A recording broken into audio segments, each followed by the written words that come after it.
Vibers, thank you so much for tuning in. It's always magnificent to have you here and to host chats with you.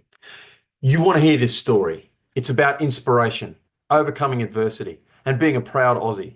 It's about a boy who was indentured into servitude in Nepal, his home country, overcame that, got an education, started guiding people through the Himalayan mountains of Nepal, emigrated to Australia, formed a charity and a business to support it, was the subject of a book, Himalayan Dreams, written by my excellent friend Kirsty Nancaro, who is also a former guest, won a Pride of Australia award, and lives here in Cairns, far north Queensland. It's only about 20 minutes. I edited it down really short for this interview. I'll put the full interview out on YouTube in due course. But if you want to be inspired, if you want to know how to keep going through real adversity, then you're going to love this interview that I did with Som Tamang for you. But I know you don't want to hear about me. You want to hear from him. So let's play the interview. You're a really interesting guy, and your profile is growing a fair bit in Cairns. You're from the Himalayas, specifically Nepal, and your life has been recorded, I suppose, in books and in podcasts, and you've been nominated for Australia Day Awards. Mate, you're a pretty amazing bloke. And my understanding is that so you left your beautiful little village in the Himalayas, were taken to Kathmandu with a promise that you were going to be educated, but that's not what happened.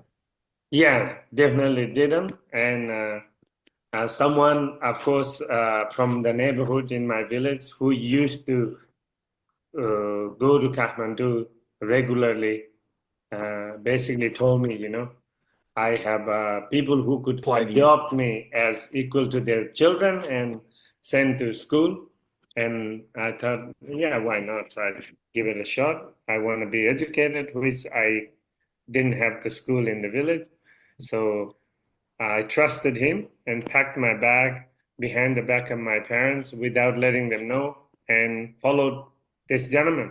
This guy was given some money because he dropped me off to this rich doctor's family to basically someone to look after their children, clean their house, help them cooking in the kitchen. And I was trapped for several years and they never sent me to school. So eventually I had to find my way back to the village and fight back to get out of there.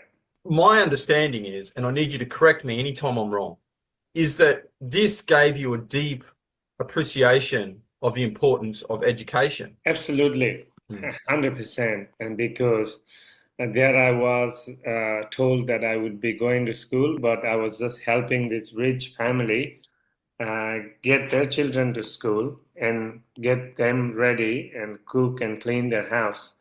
So I definitely, yes, knew the importance of the education that I needed to get, which I wasn't getting. And one of the things that you've done since coming to Australia, and we'll cover how you got here and your life here and your beautiful Irish wife and magnificent family. We'll get onto that. A charity, I suppose the word is, Friends of Himalayan Children. Do you want to tell me about that? I was the trekking guide in Nepal, and through guiding the mountains and working with tourists of all over the world, I met kind people that allow me to experience Australia. And I came to Australia to basically just to learn English, but I settled in Cairns. That was in 2003, 2003, which is basically 22 years ago. And then I was never settled, and I couldn't forget what I have left behind, which is my brothers and sisters and all the children back in the village. So I looked for support. I was trying to find help with Australian aid organization and other charity organization like World Vision to basically build school in my village. But they rejected me, and I was disheartened. and that really gave me some motivation, and it inspired me to dig deep and explore and research what I can do. Then I questioned myself, if the other people are doing this, why can't I do? How are they set up? How are they doing this? So I started researching, and I started talking to people in Cairns that I know, and I brought few people together to start a committee, and then that became a Friends of Inland Children in 2008. And since then, we have rescued more than 100 students, 100 children who are orphaned and risk of being trafficked to India. Mm. So the main reason I wanted to do and help my village and build school and rescue children is because as a child, when I was only 10, 11 years of age, I seen a lot of young children of my age, and particularly girls, being transported, taken to India Mm. with some dreams and hopes for their bright future, but some of them never came back. Anyone who came back has come back with a transmitted disease and died in only short time they come back. So Mm. I really wanted to stop that for the village, man. Ah, look, fair enough, mate, and good on you. And that alone would keep you busy enough, but you also have your own little company, Take on Nepal, which is kind of like pretty amazing. So would you mind telling me about that? Yeah, look, the with the Friends of Himland Children, I took lots of people who sponsor for the charity work I do, and people who donated to build my school. And they always wanted to go to Nepal. I started taking them, and I was basically volunteering to take people to my homeland to show them what I do. But I was actually, it was costing me money. It was Yeah.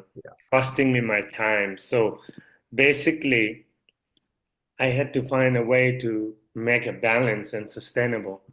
So I started Take on Nepal to take volunteers where they pay their fees to cover my time and also make some profit to put towards my community to build school and build resources for the uh, Mm. school. So that's what Take on Nepal does. And also, since Take on Nepal started, I also started children who became young adult females. They were never being able to work as a trekking guide. So my aim through Take on Nepal was empowering girls and breaking the barriers and getting out of their comfort zone, providing opportunity and their desire. So since Tech on Nepal started, we also been one of the company to start this movement, women-only groups to trek to Everest Base Camp, and promoting and empowering female guides. Since then, it's been very, very popular, and all or many trekking agencies and companies now putting the policy that I started on my company, the female guides. So in the Everest region, 20 years ago, no female guides. 20 years later now, you go up and down the mountain, everyone knows female guide exists, and tea house owners, they have to support.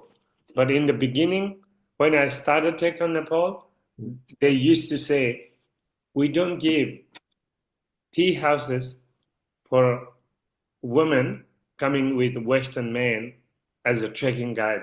Yeah. This is not acceptable. Yeah. And Because, I have evidence. I have a yeah.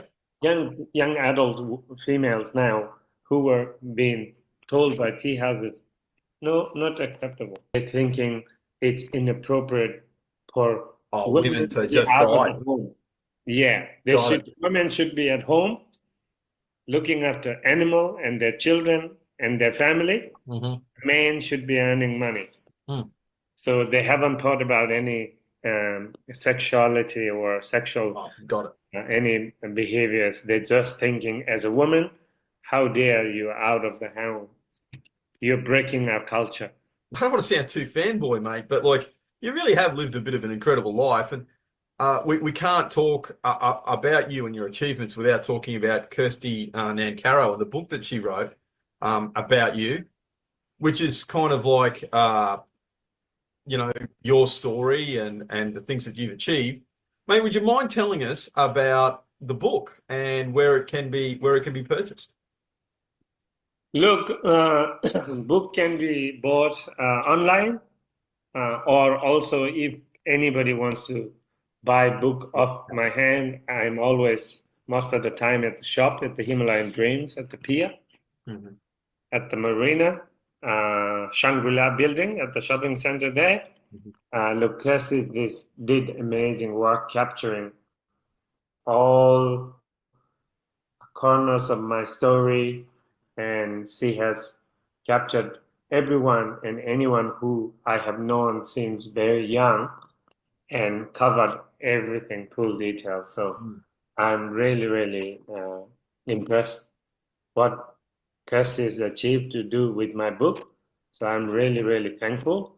And a lot of people have commented that the book have inspired them, and they have a lot of them after reading book have started supporting my cause to uh, build school and sponsor children to be in the safe home in Nepal. So it's been really, really great Yeah. journey. And so in your spare time, which you obviously have very little of, you run a shop at the pier, you mentioned, Himalayan Dreams, which is a clothing store. Yeah, so I these this uh, products that come from Nepal and directly people are making themselves. And I am actually, it's more like a hobby shop more than a money-making business for me because I'm helping these carpet weavers, helping these sewing people, and knitted hats, and just any craft work that I support. And by supporting these female workers in Nepal, it's supporting their family to be educated and get an opportunity to go to school because economy of Nepal is not that great for the families. Yeah. And so you're a married man with three kids, married to, and you're both Aussies now, but your wife's an Irish girl originally. Yes, it's a bit of a melting pot. Yeah, Irish uh, background and Nepalese background with yeah kids growing up. Mm. It's been a pretty amazing journey. But yeah, and it is. Look, would you mind telling us, like you know, the I suppose first, you know, how you met your wife and all that kind of stuff, and then how you met Kirsty, like you know how these incredible meetings have come through in your life. Yeah, look, I met Susan while I was working as a support worker and shuttling newly arrived Bhutanese families in Cairns. And I was the first Nepalese speaker, Nepalese person in Cairns. And when the new settlement of Bhutanese community came, Susan was a case manager, and then I worked alongside with her. That's how we met at the Center Care Cairns, Catholic-run um, Yep. organization. And the day-to-day working and friendship just built into relationship. And here we are, 17 years later, we're still together with the children and take on Nepal and a Himalayan Dream Shop, along with the charity work that we volunteer, fully committed. And while this was all happening in 2016, the earthquake, the 7.5 or some big magnitude earthquake hit Nepal, Right. and I lost my brother during that earthquake. and lost many people in the neighborhood and lost all the school that I had built for uh, 15 years along the way through Friends of Women and Children, lost my house that I was born. So during that time, Kirsty came along to share my story of devastation. And then during that time is where Kirsty and Carol got involved and started collecting all the stories of mine, what I have done and what I'm doing. And along with that became a Himalayan Dreams, the book. Hmm. Well, she's a very driven woman, Kirsty, as we both know. And if she decides to do something and something is going to happen, it kind of happens. Yeah, that's But it. yeah, like I recommend the book. I haven't finished it yet, but I have started. And for all the listeners out there, I can tell you it's a good read. And I have to say, because I've known Kirsty a while. I knew her when she was a journalist here in the ABC. Like I was in the police, so I knew who she was. And the writing style that she has done this in, no doubt with your help, is very different from a journalistic style that's just about reporting.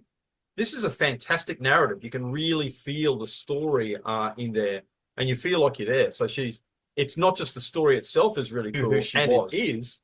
It's actually very, very well written. I have to say, I think it's a genuine, it's a credit to Kirsty and yourself, of course, that the book is of this high quality. And I just can't recommend it enough. I'm finding it hard to put down. That's how good it is. You've been nominated for this Pride of Australia award. Tell me about that. Look, that was during the premiere Annabelle time back in 2012 or 13, very long time ago. Hmm. So all the work I did in the Cairns community with refugee families, and I also did lots of work with the street youth and mentoring youth in Cairns from very beginning of my journey in Cairns, and also setting up this non-profit Friends of Women and Children charity to help my home village. Uh, Things that I have done, someone nominated for all the achievement, and yeah, I was nominated, and I got a medal for Fair Go category Fair Go, and I traveled to Brisbane. It was really, yeah, honored to get the nomination, and I felt that my work was recognized, and I got more inspired by the gesture and all the support. From your incredible experiences, like what words of experience, what message would you like to give to the good listeners of Northern Vibe? Like just generally, what do you want to tell people? What would you like to tell people? Uh, I think what I really want to tell people is live today like no tomorrow, you know. Live now, live in the present, do what you can. And one other thing is if you are a helping type and help people or help your family or help your friends, when you help, one of the best way to help is help with no expectation, Mm. you know, because if you have an expectation when you help someone, it makes you sad when you don't meet your expectation. So, yeah, help others with no expectation at all.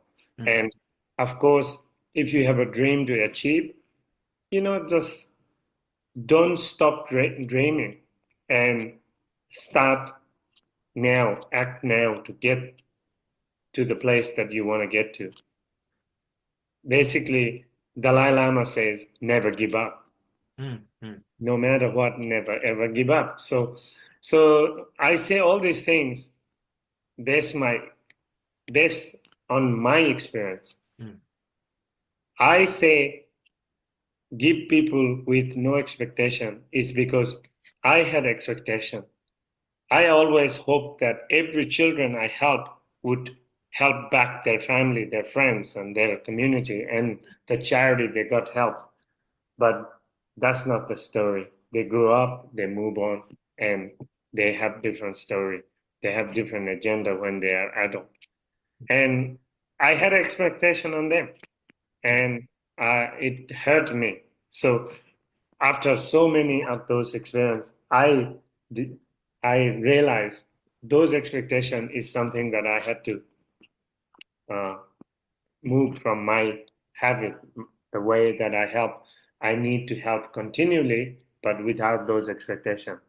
Mm, And then with the never give up and keep dreaming and do the things that you want to achieve now is a lot of people told me when I talked about registering Friends of Himalayan Children back 20 years ago, 19 years ago. They said it would be impossible. mm, They said same in Nepal, they said same in Cairns. And I proved those people made impossible possible. And I have registered Friends of Himalayan Children, non-for-profit, with my own motivation, with a few friends who have a like-minded people who wanted to help others, put in the committee, and still running. This is 17 years.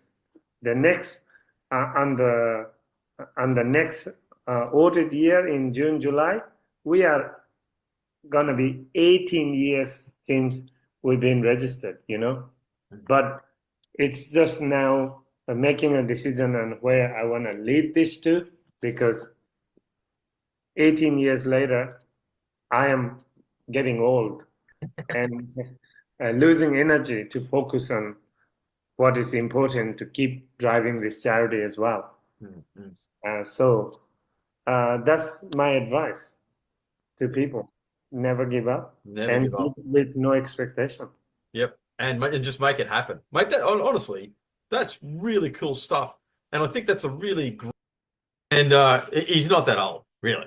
I mean, have a Captain Cook at him. He's like he's in his late 30s, early 40s, and he's acting like he's but he has crammed so much into that time and he's achieved so much. Thank you so much to everybody who's liked and all the comments. Really appreciating that. I need more of that, really. Big thanks to Lisa O'Donnell. Love your little comment there. Need those comments to get the algorithm up, need the likes, need the shares. So please like, share here and on YouTube. Thank you so much. And I'm chasing guests. So if you know anybody that could or should be coming on, or you want to come on Northern Vibe, make sure you contact me. Thank you so much, and I'll see you.